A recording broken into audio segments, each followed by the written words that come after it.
Ini merupakan antioksida demo untuk pelbagai jenis air. Kita ada air minuman, drinking water. Kita ada mineral water.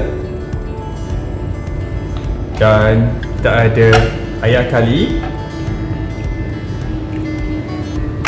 Seterusnya, ini merupakan betadine. Kita jadikan sebagai anti-oxidizing agent, merupakan virus, bakteria ataupun pelbagai jenis penyakit.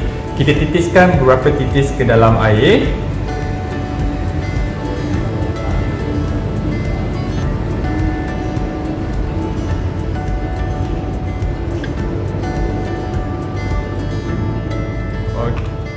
Kita akan kacau menggunakan sudu. Kita akan lihat perubahan air.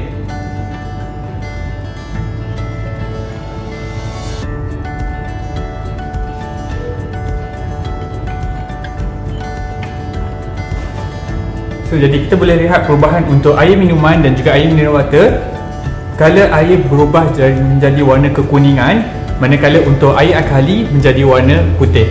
So maksudnya di sini air minuman dan juga air mineral tiada antioksida yang membantu untuk meningkatkan sistem pertahanan tubuh badan untuk melawan virus, bakteria ataupun pelbagai jenis penyakit. Tetapi untuk air alkaline mempunyai antioksida yang sangat tinggi, bagus untuk mempertahankan sistem tubuh badan daripada melawan pelbagai jenis penyakit, virus dan juga bakteria. Jadi kita akan ambil vitamin C, di mana selalu kalau kita sakit kita akan makan vitamin C.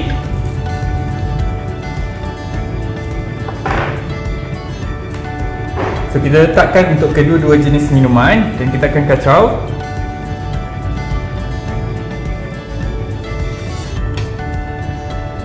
Jadi kita boleh lihat perubahan menjadi warna jernih. So maksudnya di sini vitamin C sangat penting untuk meningkatkan sistem pertahanan badan.